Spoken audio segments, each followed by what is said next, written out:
Clara Whitmore is my name. I'm 31 now.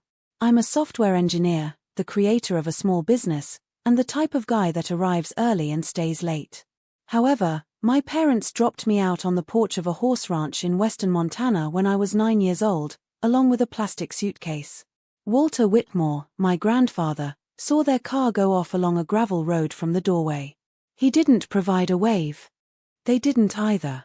10 years later, the same parents appeared at his burial dressed in black suits, discussing family, justice, and the 100 million they felt was theirs. However, none of them were aware that Grandpa had already signed all of the documents. In approximately 4 seconds, my mother's expression changed from entitled to pale when the attorney opened that document in front of a room full of witnesses. I'll make it there. Let me take you back to the day they abandoned me, though. Welcome back to Silent Truth Stories, where peaceful people encounter loud betrayals and emerge stronger than before. This is going to land if you've ever learned a lesson from family and money that you didn't ask for. Make sure to subscribe and leave a comment. August was the month. My trainers adhered to the vinyl backseat of my father's Bic, and the air smelt like hot fence wire and dry grass, which is why I remember it.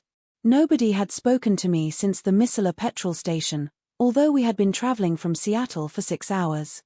Elaine, my mother, was perusing a magazine in the front seat. With one hand on the wheel and the other tapping the armrest, my father, Mark, drove as if he was counting down the minutes until he could be somewhere else. My mother eventually turned back when we arrived to Whitmore Stables on the gravel road. She avoided looking at me. She glanced at the suitcase, past me. She said, "You'll have your own room. Grandpa has a large home." The pitch was that. That was your whole justification for abandoning your 9-year-old daughter with a 70-year-old guy she had met twice during the Christmas season. Like he was dropping off a delivery, Mark carried my bag to the porch and placed it there. He was not on his knees. He didn't give me a hug. Elaine remained in the car, the window 2 inches cracked, the motor running. I turned to face her when I stood on the lowest step. After a brief moment of eye contact, she turned to face Mark and murmured something that I could just make out through the glass. "I've had enough. We could afford to lose her." The Bic retreated. The old windmill beyond the barn creaked as it turned slowly and steadily in the August heat, leaving only the sound of gravel popping beneath the tires. It seemed to have been rotating long before I arrived and would continue to do so long after everyone had forgotten about me. I waited for the dust to settle and the Bic to disappear beyond the tree line while I stood on the porch. Then the screen door opened behind me, revealing Walter Whitmore, a 6'1" man with short white hair, a chambray work shirt, and grease beneath his fingernails. He didn't lower himself to my level. He didn't inquire about my well-being. "Can you carry that yourself?" he asked, glancing first at my suitcase and then at me. I gave a nod. "Well, the second door at the top of the stairs is your room. Meet me in the workshop after dropping it off. No cookies, no hugs, and no encouraging words about how everything will work out. Just a job and a direction." I hauled the luggage upstairs, pushed it into a room filled with the scent of old wool blankets and cedar, and then descended again. The workshop, a long concrete-floored space with pegboard walls and hand-labeled tools, was located behind the main barn. Size-based wrenches were hanging. The socket sets were in sequence. Everything had a purpose and a place. The fragrance was the first thing I noticed. The concrete and wood were covered in layers of saddle leather and machine grease, giving the impression that the structure was constructed by labor. Henry had a bridle with a broken buckle in his hands as he stood at a seat. He gestured to a stool beside him. "Take a seat." I took a seat. "Observe." I observed. What had gone wrong with my parents was not explained by him. He made no assurances that things would improve. He merely carefully and slowly adjusted the buckle. After finishing, he gave me a cloth and said, "You'll work. You can avoid drowning by working." I was welcomed to Whitmore Stables with that. Before teaching me how to prepare scrambled eggs, Henry showed me how to operate a torque wrench. I learnt how to tighten a bolt to specification within that first week. Not stripped, not too loose. He said, "Feel it catch. The metal wants to stop there." You break what you're attempting to keep together when you go beyond that. That's what he said, brief phrases with a second meaning concealed underneath the first, which he never made clear. Either you got it or you didn't. By the second month, I was assisting him with irrigation pump recalibration and fence post repairs. He gave me permission to use the welding torch by the third. Real job under supervision with a mask and gloves on. He never mentioned my parents. Never once. He would halt and then reroute if I mentioned them. Give me the socket for the 3/8. Go check paddock 2's water trough. It wasn't brutality. It was a choice. He was showing me that I could create a day without them. I was observing him one evening as he drew a modification for the ventilation system in the barn. It was the type of drawing that belonged in an office, not a ranch, with its precise size and clean lines. I also saw that he had a ring on his right hand. Not gold, but iron.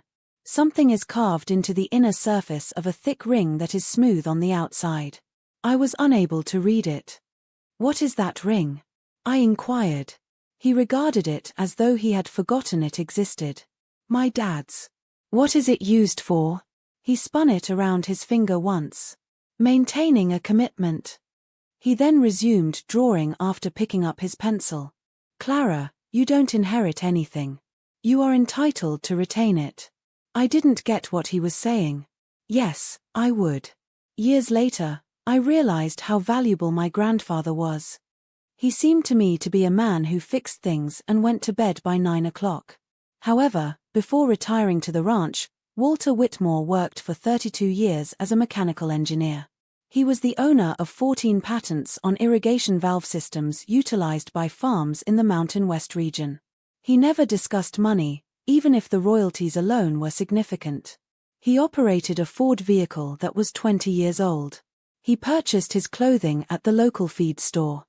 The ranch's water rights stretch back to the original homestead deed in 1923, and it was situated on 1,100 acres of high desert grazing pasture. 37 horses, predominantly quarter horses with a few warmbloods, were kept at Whitmore stables. The land beneath it, along with the patent portfolio, was worth a sum I wouldn't have believed if you had told me when I was 9 years old. However, the operation broke even on boarding fees and training sessions. Henry never brought it up. The way he was regarded by the locals was the only clue.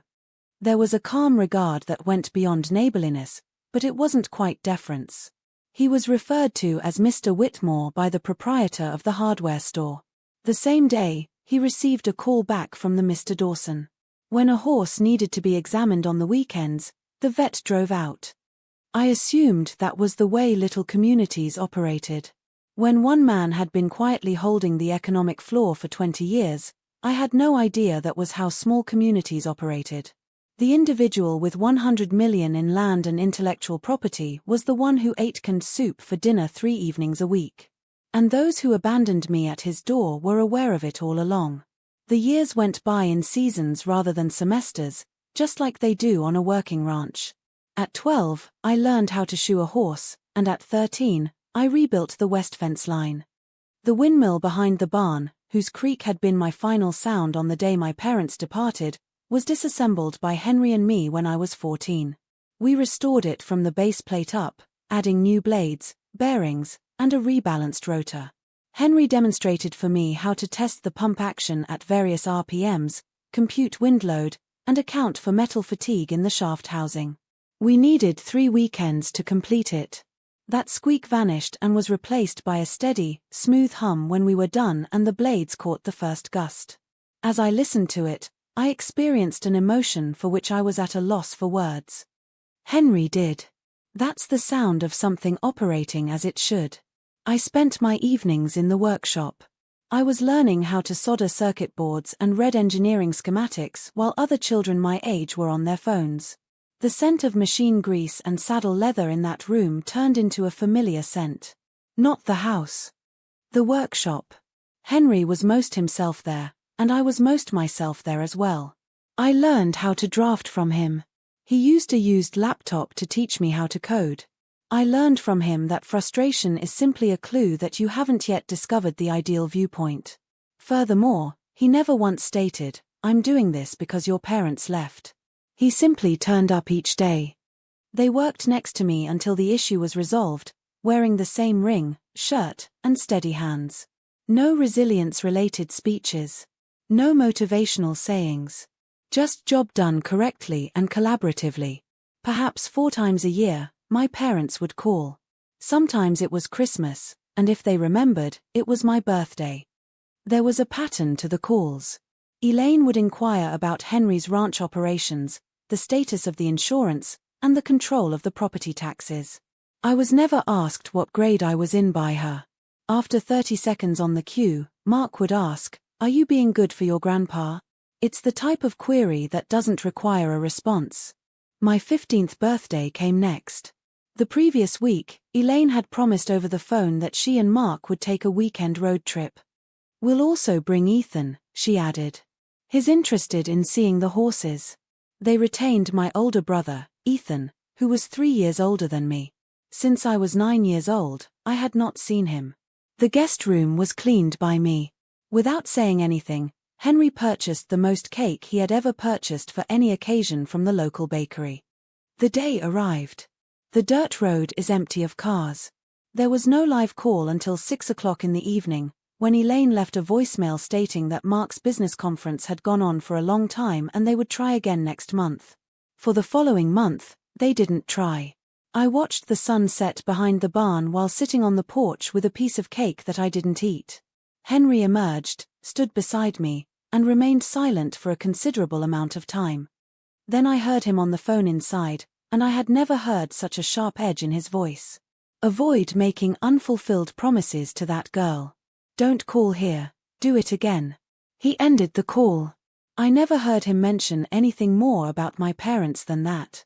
I received a full scholarship to Montana State University for mechanical engineering after graduating from the local high school with a 3.9 GPA. Henry took me in the old Ford to the university. He brought one of my bags to the dorm room, placed it inside the door, and surveyed the little cinderblock space as if conducting a structural analysis. He remarked, "Ceiling is fine. The outlets are grounded. You'll be okay." That was his farewell address. We made our way back to the truck. For the first time in 9 years, I gave him a hug. He handled it stiffly, the way big men can be when they are unsure of where to put their arms. He then cleared his throat. I didn't like the heavy, moist cough that emerged from somewhere in his chest. "Are you all right?" "Dust," he murmured. "Dust from the ranch. Go pick up some knowledge." I watched the Ford shrink on the highway from the parking lot as he drove off. The slight gleam of that iron ring on his right hand, resting on the steering wheel, was the last thing I noticed before it vanished over the hill. I poured myself into engineering as Henry had instructed. Identify the issue, dissect it into its components, solve each one, and then test the entire thing. Like muscle memory from all those evenings spent in the studio, the work felt effortless. However, after 2 months, the phone conversations began to reveal a different narrative. Every week, Henry's voice grew thinner. The coughs persisted longer. I knew that dust didn't sound like that, but he would dismiss it as the dust.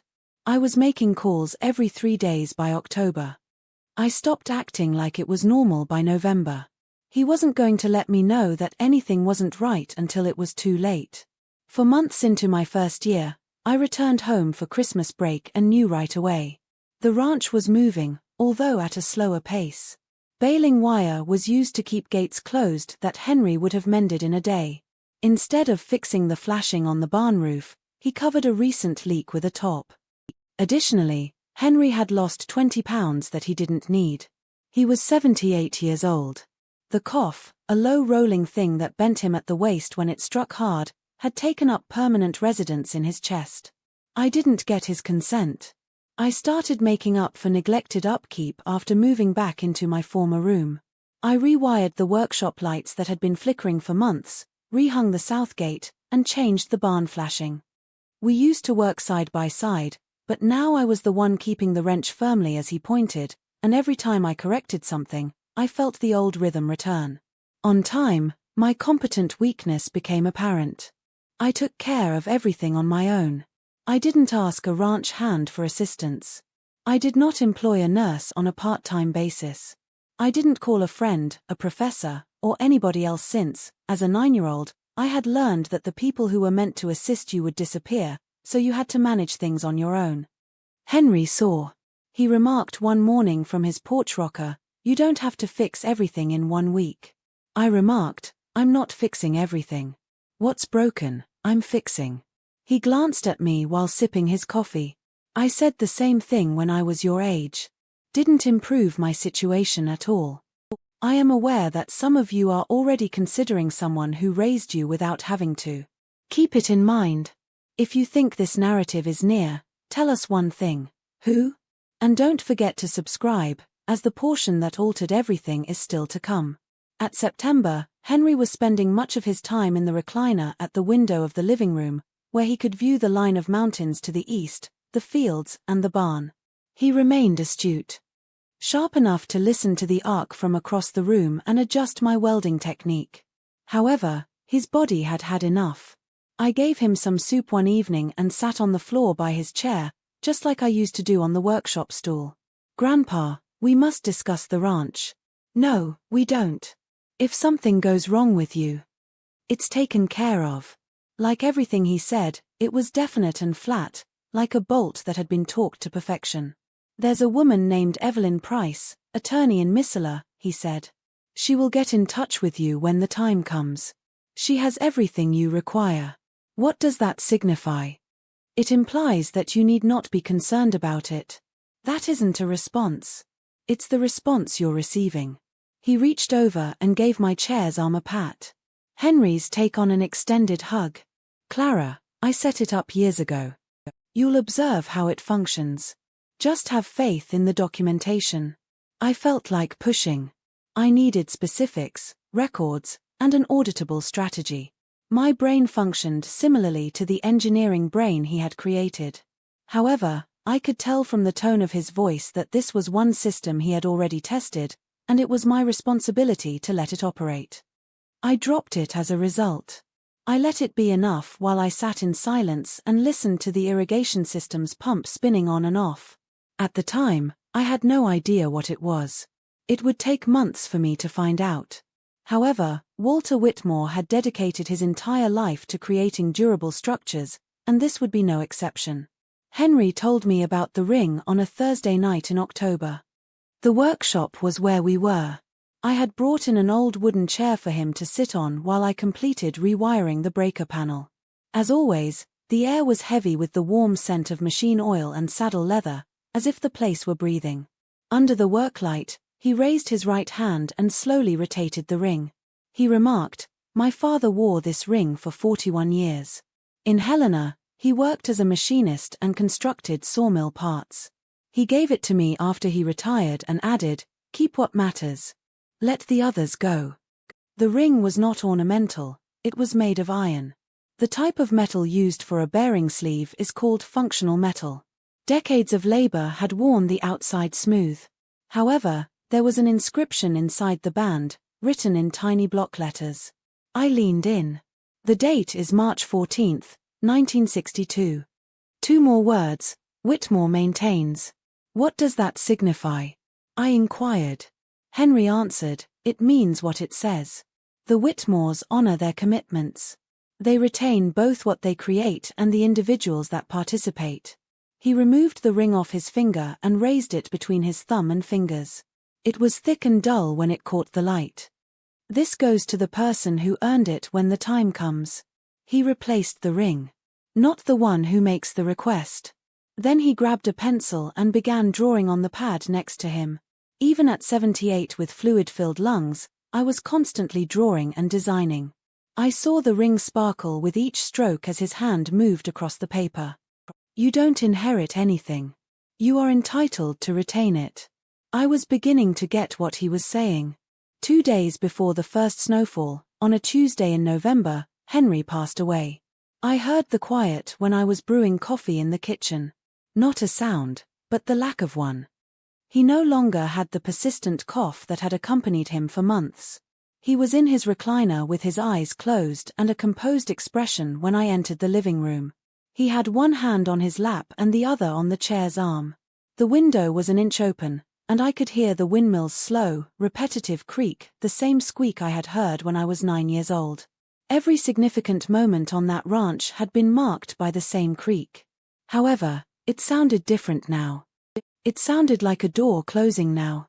I spent a lot of time sitting on the floor beside his chair. Henry had spent 10 years teaching me that pain is something you carry rather than something you fake, which is why I didn't cry, not because I was tough. I eventually got to my feet, grabbed his right hand, and removed the ring from his finger. It was warm. The light from the window caught the lettering inside. March 14, 1962. Whitmore holds on. I also recalled his remarks from the workshop. This goes to the person who earned it when the time comes. He had given me an easier instruction last time. Keep it where they can see, he murmured, pressing the ring against my hand 3 nights before he passed away, when his voice was hardly audible above a whisper. I had no idea what that meant. They was who? Why was it important if they could see it? I placed the ring on my right hand. I wore it on my thumb since it was too large. I then gave the funeral home a call. On Thursday, the obituary appeared in the Gallatin County newspaper. My mum called by Friday morning. Elaine and I hadn't spoken in about 2 years. She had left Henry a voicemail the last time, inquiring as to whether his tax circumstances permitted a loan. She hadn't even spoken to me about it. Here she was, speaking in a quiet, low voice that I would soon recognize as a grief performance tone. We just learned about Daddy, Clara, my love. Dad. When she needed something, she referred to him as Daddy. He was either Henry, your grandfather, or nothing at all the rest of the time. Saturday is the funeral, I stated. We are on our way. We're coming, of course. Ethan and Mark as well. We wouldn't overlook it. She hesitated. In the background, I heard Mark mentioning a flight. Then Elaine said, "Has anyone talked to you about the estate yet?" with such casualness that it nearly went unnoticed. Instead of asking, "Are you eating?" Instead of asking, "Do you need help with the arrangements? How are you holding up?" is not appropriate. My father had recently passed away. My mother's first serious inquiry was about the money 3 days after he passed away, even before his body was buried. "It's being handled by an attorney," I stated. "Evelyn Price is her name. A lawyer already?" Her voice was genuinely surprised. She didn't think Henry would make advance plans. She had anticipated a bewildered old rancher with a handshake estate and a family that could fight its way to divorce.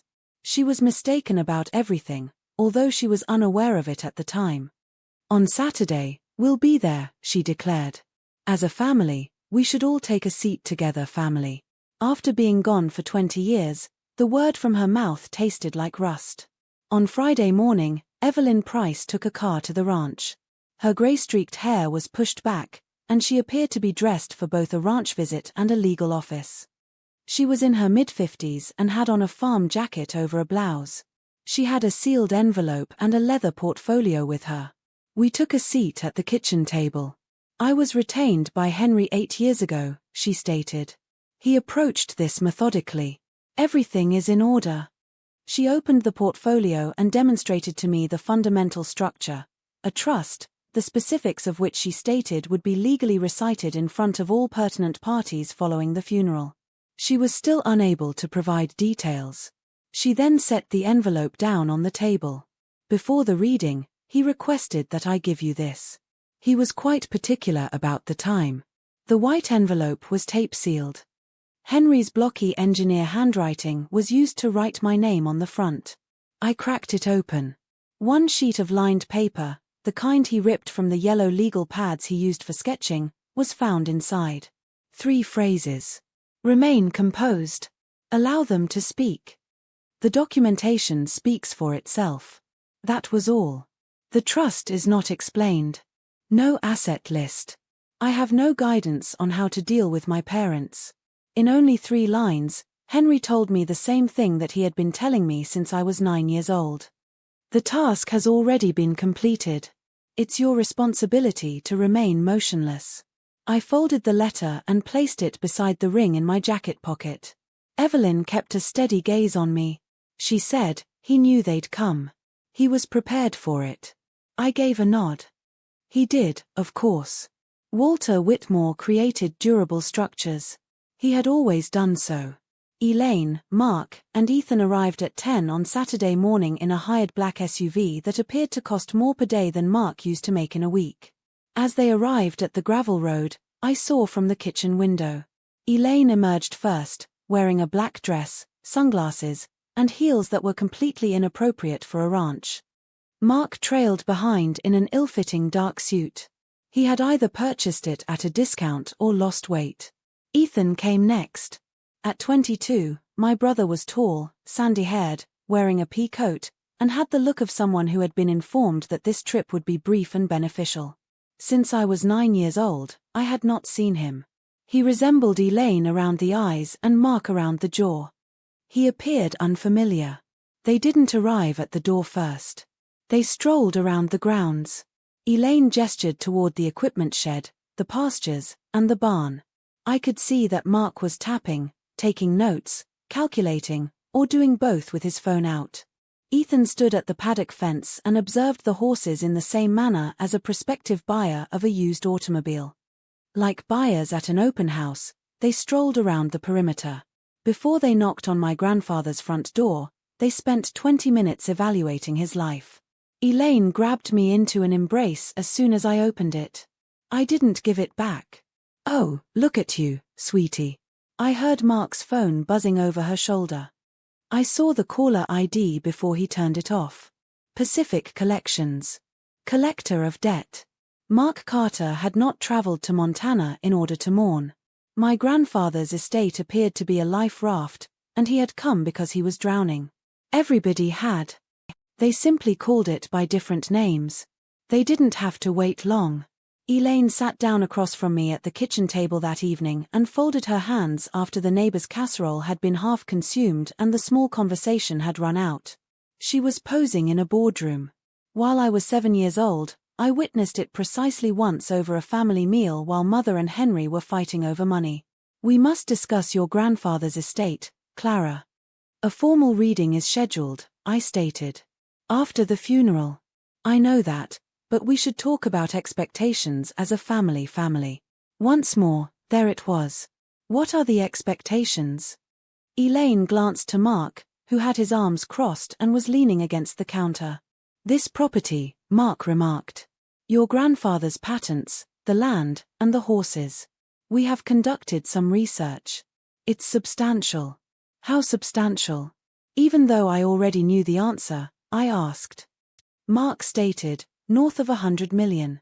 As if he were reading a stock ticker, he said it. Henry's sole living child is your mother. We have a legitimate expectation of inheriting. Elaine laid her hand on mine from across the table. We are your parents, sweetie. Grandpa would want his family to be looked for. Together, all of us. Her hand on mine caught my attention. Well-groomed nails. I didn't recognize the ring. Cubic zirconia is attempting to mimic a diamond. This was the hand from the Bic that hadn't waved farewell. I said, you didn't share me. I spoke in a level tone. I wasn't upset. If it happened at all, it would happen later. I was just right. You abandoned me here for 10 years. You didn't exchange phone calls, holidays, or birthdays.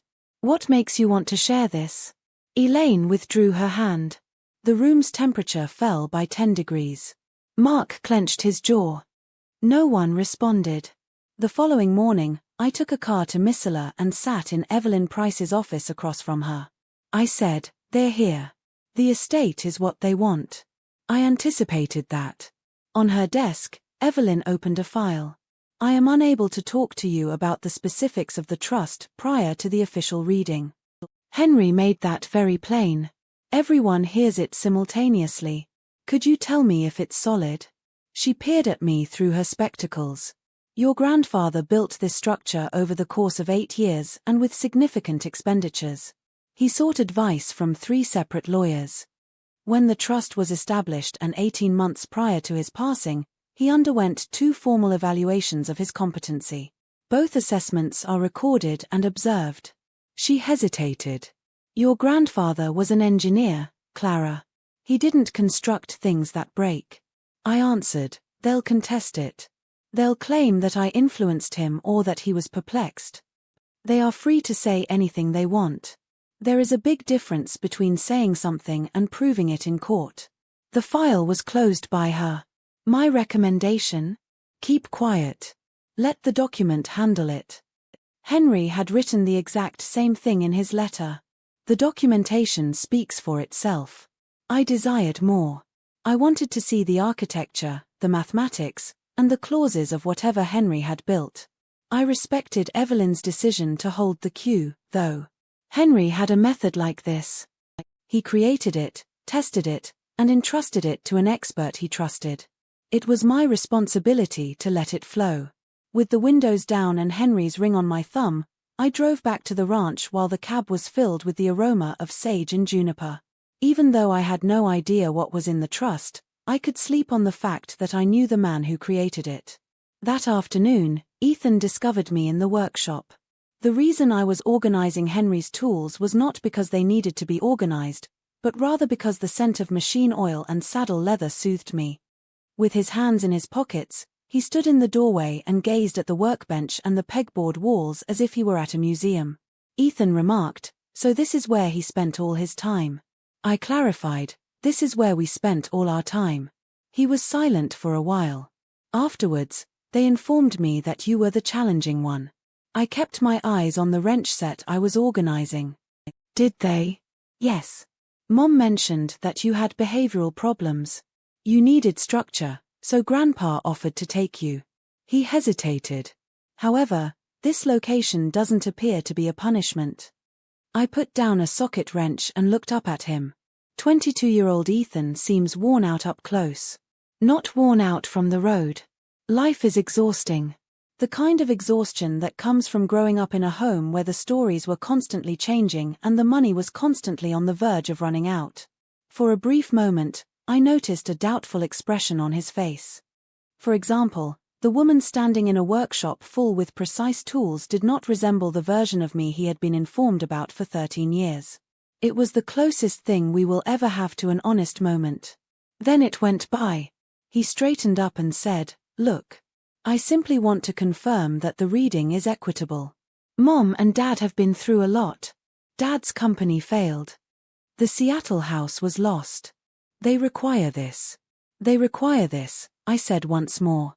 "Yes," he said. "They require it." The maths of desperation took the place of the doubt I had seen on his face as he exited the workshop.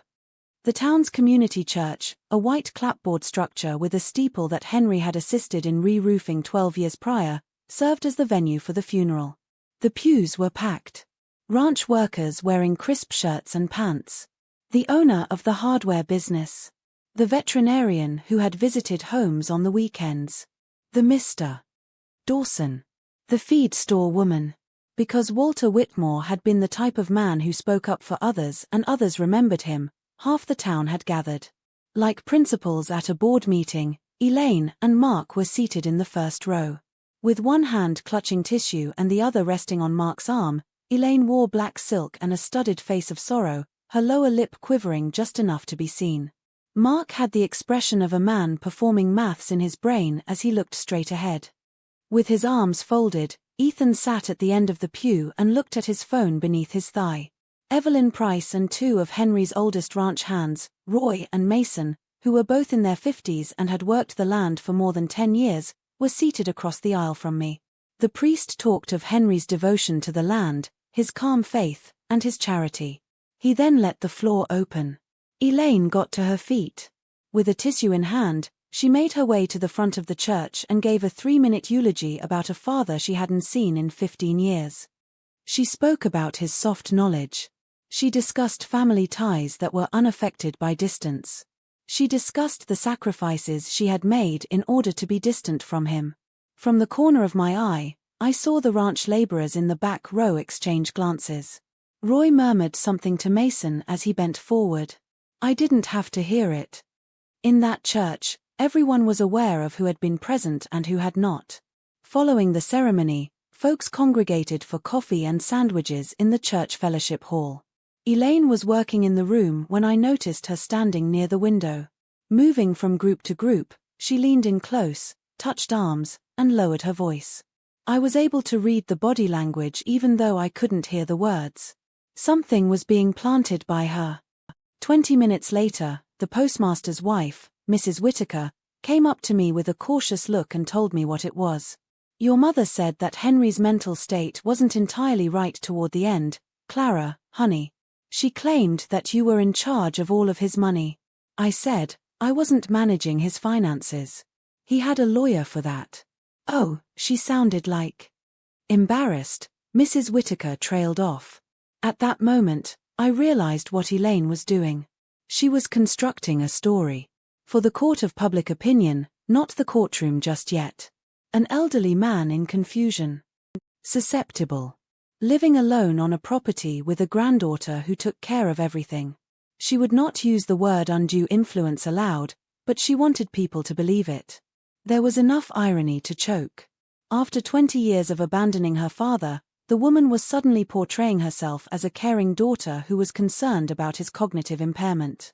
Suddenly, the woman who had never once inquired about his everyday life, his doctor's appointments, or his meds was an authority on his mental health.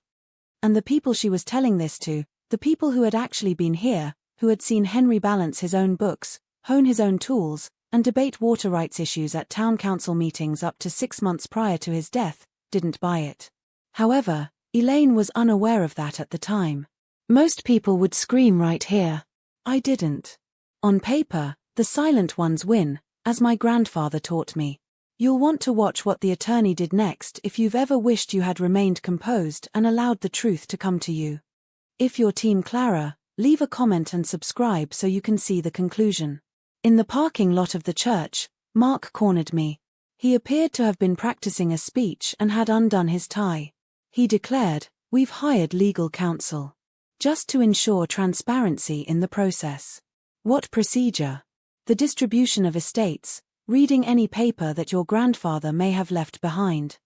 He referred to whatever document as though it were a serviette note rather than 10 years of thoughtful legal building. He went on, "We have concerns about influence and capacity. For the last year, you were Henry's only carer. He was old and lonely. Any lawyer would point it out."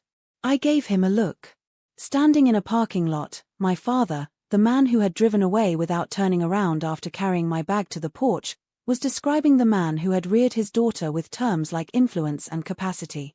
I said, "You're going to claim that Grandpa was perplexed." Mark clarified, "We're going to argue that the process should be fair. And we'll contest it if it isn't. According to Montana law, a family may challenge a will or trust on the grounds of decreased capacity or undue influence." That was something he had committed to memory from a web page. The rhythm told me. It sounded more like a Google result than an idea. I said, "File whatever you want. A formal reading is scheduled on Monday morning. At the same moment, everyone will hear the same thing. We're going to bring our lawyer. Bring whoever you like." I turned and headed for my truck. I had steady hands. I had been even in my voice. On the inside, however, I was doing the maths as Henry had shown me, working out where the structure may break, calculating loads, and testing for areas of failure. I had to make sure the foundation was strong if they filed. I already thought it was. It would be demonstrated on Monday. I didn't get much sleep that evening. I pondered what my grandfather would do while sitting in the workshop with Henry's ring on my thumb and inhaling the scent of machine oil and saddle leather. The solution was clear. In a parking lot, he wouldn't fight. He wouldn't be as loud as others. He would not convene a family gathering to discuss feelings and allegations. He would let the system he created take care of itself. In this same room, under this same worklight, Dad had told me, "You don't inherit a thing. You deserve to keep it." Mark and Elaine wanted to settle it. They desired confusion. The messy, emotional family quarrel where the loudest wins because nobody remembers who said what. That was their turf. But documents were not. I've made my decision. I wouldn't run up against them again before the reading. I would not justify, defend, or negotiate. I would arrive Monday, sit in a chair, and let Evelyn Price read aloud in front of everyone in the room every word Henry had written on paper. If the system was sound, as I felt it to be, then the arguments would perish upon touch with the facts. If it did, I would take care of it too. But I wasn't about to give Elaine and Mark the satisfaction of watching me sweat. Henry had given me 3 tools: a letter, a ring, and 10 years of developing things that work. Stay calm, the letter said.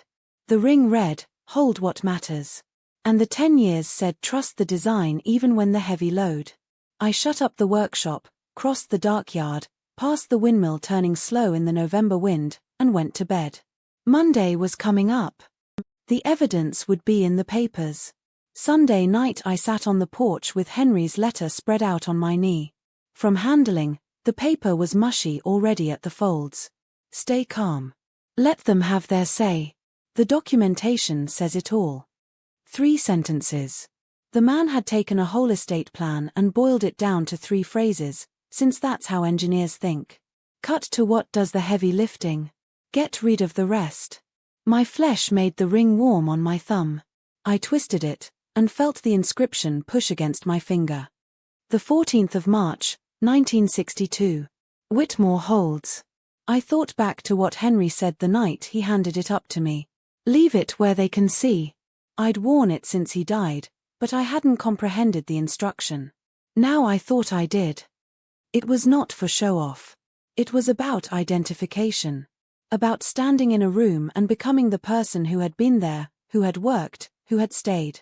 The windmill spun behind the barn, its creak softened by the distance but still there.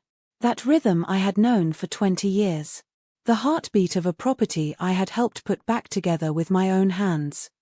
I thought of all the nights I lay awake in the room upstairs, 9 years old, 10, 11, 12, listening to that creak and wondering whether my parents were listening to anything. They were not. They never did. But Henry had been listening all the while. To the ranch. To the breeze. To me. And he'd been building the way he always built, precise, tested, unexpected. Quiet. It was Henry's last design, whatever was in that trust, and tomorrow everyone would see it. I folded the note again, placed it back in my pocket and went in. The windmill continued to turn. The ring remained. 9 o'clock Monday morning. The reading was held in the living room of the Whitmore Ranch. Henry's option. Evelyn told me he wanted it here, not in an office. It was the biggest room in the house, with a high ceiling and wood-paneled walls and windows that overlooked the east pastures. Evelyn had 6 seats placed in a semicircle facing a tiny table where she sat with the portfolio and the notarized paper. I was the first to arrive, and I took the chair nearest the window. Then Roy and Mason came. They were witnesses to the reading, Evelyn added, and he had mentioned that in writing.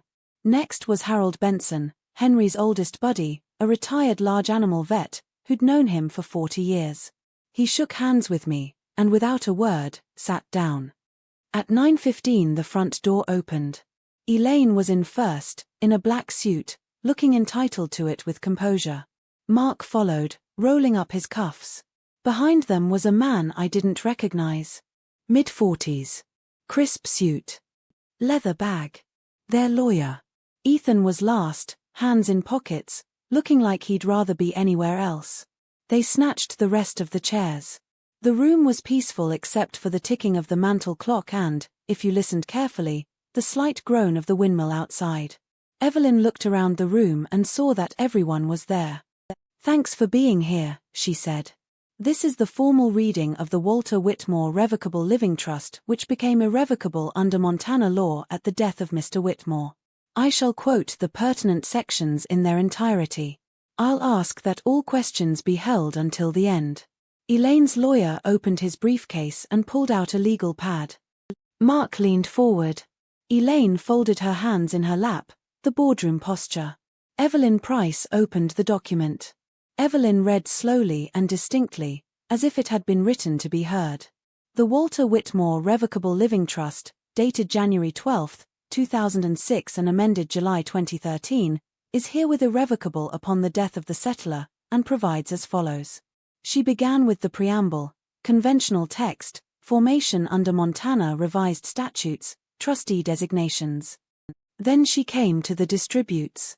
All assets of the trust, including but not limited to real property known as Whitmore Stables consisting of 1,142 acres in Gallatin County, Montana, all water rights appurtenant thereto, personal property located thereon, and the full portfolio of 14 federal patents owned by the settler, with an aggregate value of approximately $100 million, are hereby distributed solely and irrevocably to the following beneficiary.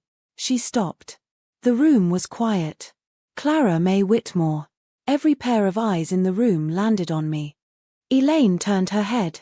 Mark opened his mouth. Ethan lurched backwards in his chair as if he'd been pushed.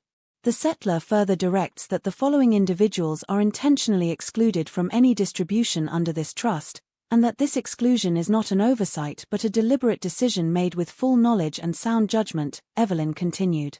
She read the names out. Elaine Marie Carter, née Whitmore. Mark, Robert Carter. Ethan Allen Carter.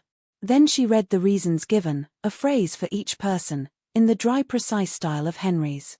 My daughter Elaine left her minor child in my care in August 2007, and did not make any serious attempt to parent, visit and/or support such child in the years thereafter. Mark Carter took involved in and facilitated the desertion stated above. For Mark. Henry showed Ethan more kindness. Ethan Carter is not personally to blame, but he was not reared in relation with this property or its values and is given for separately below. Elaine's face was the color of paper. Mark had stopped breathing. The pen of their attorney had stopped moving on the legal pad. Evelyn was not done. The trust also has the following provisions, she said. First, a no contest clause, under the law of Montana. Any beneficiary or excluded party who questions the legality of this trust by any legal means shall forfeit any claim to the token distributions outlined in Schedule B. She looked up. Schedule B allows for a one-time payment of $5,000 to each excluded party conditioned on non-contest. A struggle takes away even that much. Mark's lawyer put down his pen. He knew what it was. A no-contest clause was not only a warning. It was a wall. Lose a contest and you go away empty-handed. But the next bit was the true architecture. Second, Evelyn continued, the settler's mental capacity is evidenced by a cognitive assessment by Dr. Helen Morrison, MD, a licensed psychiatrist, dated January 2006, at the time the trust was formed, a subsequent evaluation by Dr. Helen dated April 2013, 18 months before death, and witnessed attestations by two independent solicitors, Andrew Keller of Seattle and Linda Park of Eugene, who were present at the signing and amendment. She let that one hang. 3 independent practitioners. 2 appraisals in 7 years. 2 outside solicitors with no dog in the fight. Any claim that Walter Whitmore was confused, forced or influenced would have to withstand a wall of documentation he'd been erecting since before his granddaughter went away to college. Mark's decreased capacity defense, which he'd rehearsed from a legal website, was dead. Elaine's story of undue influence, the one she'd been muttering during the burial, was dead. They came into this room with preconceptions, entitlement, and a professional lawyer. And they had run into 8 years of painstaking planning by a man who created irrigation systems that lasted 40 years and planned for the very ambush they were trying. Elaine's face was still without color. Mark glanced toward the floor. Their lawyer was very, very quiet.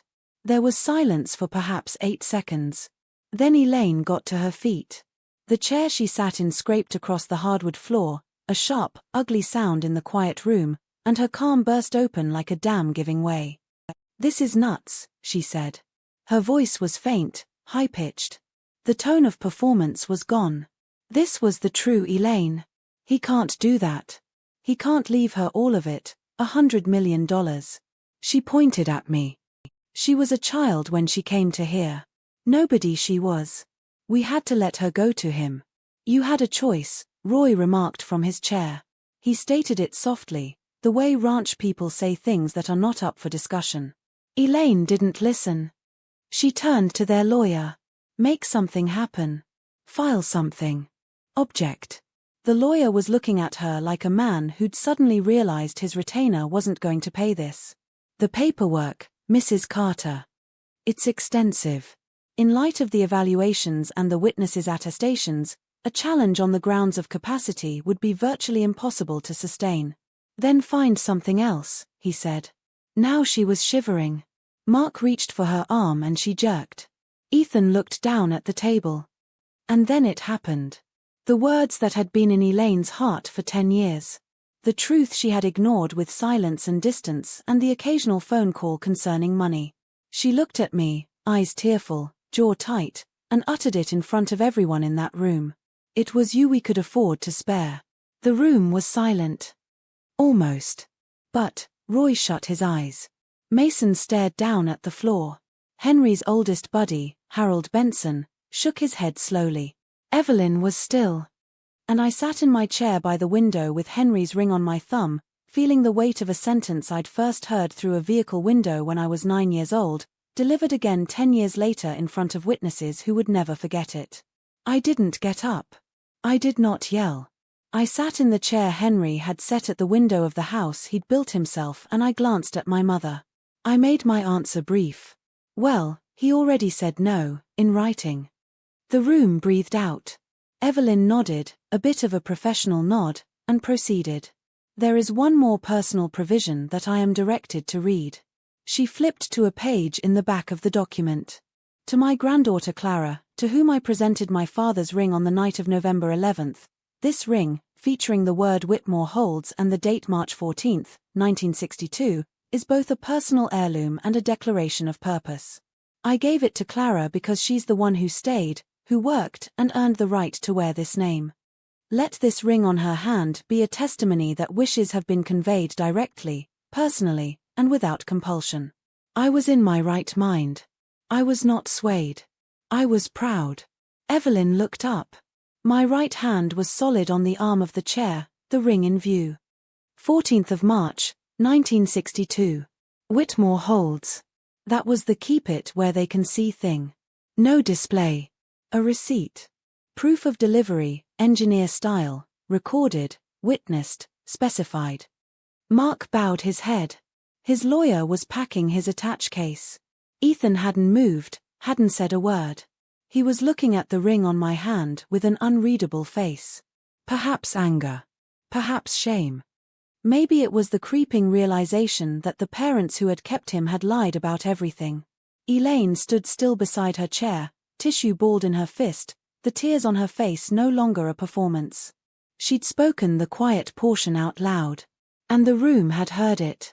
No amount of reworking could bring it back. This was his final contraption, manufactured by Walter Whitmore from beyond the dead, and it operated just as Walter Whitmore had meant it to. The reading concluded at 9:52. Evelyn ended the portfolio, thanked the witnesses and said she would be available to answer specific questions by appointment. The formal segment had taken less than an hour. Mark's lawyer was the first to go. He shook Mark's hand at the door, said he'd consider the choices and went toward his car at a pace that suggested he already knew there were no options worth considering. A contest would trigger the no contest clause and even the 5,000 token gift would disappear. The 2 psychiatric examinations and the 2 declarations of independent solicitors would be declared void for lack of competence. The undue influence accusation would need evidence that I, a college student living 3 hours away, had somehow exerted control over a man whose own doctor had verified his acute cognitive function 18 months earlier. No chance. Henry had sealed down all seams. Mark went out with the lawyer without even glancing at me. Elaine stayed. She stood in the midst of the living room, her purse in her hand, looking around at the walls, the windows, the mantelpiece with Henry's engineering awards still in their frames. She was staring at the house like she had looked at the property on Saturday, like a buyer who had just been told the transaction was off. It's not over, she said to no one in particular. But it was. She knew it. I knew it. Every soul in that room knew it. Elaine was gone. Last came Ethan. He paused at the door and looked back at me. One long gaze, the meaning of it not clear. Then he stuffed his hands in his pockets and followed his folks to the rental SUV. The engine started. Gravel crunched. The car disappeared down the same route it had come up, down the same road the BIC had taken 10 years ago. I leaned back in my chair. The ring was hot. Outside the windmill was turning. The home was still. They never claimed. 2 weeks after the reading, Mark's lawyer issued a single, half-hearted letter to Evelyn Price asking about mediation alternatives.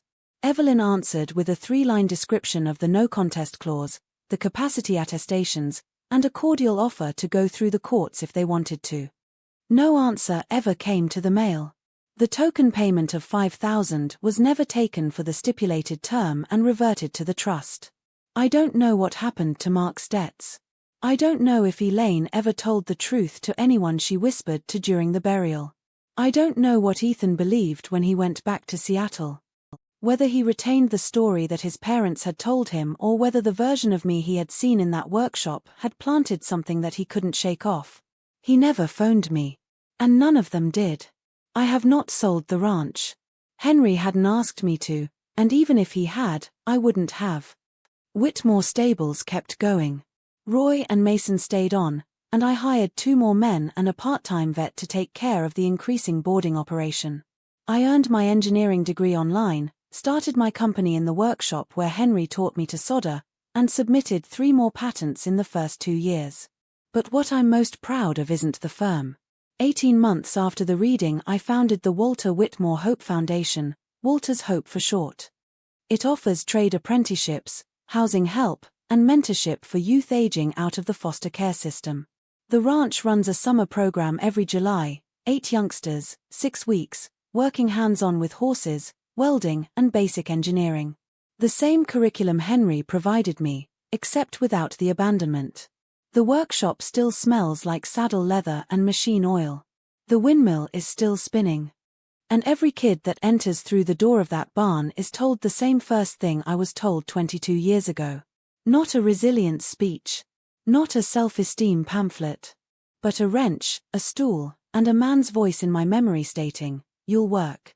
You stop drowning by working." Never given me a thing my granddad. He taught me how to earn the right to carry it. And then he showed me the most difficult aspect, how to pass it on. That's the only inheritance that ever counted. That's my tale. Suitcase at 9, ring at 19, a name I earned the right to keep. If anyone raised you when they didn't have to, tell them today. If this story reached you, pass it on to someone who needs to read it. Thank you for joining us. Comment below, hit that subscribe button, and I'll see you in the next one.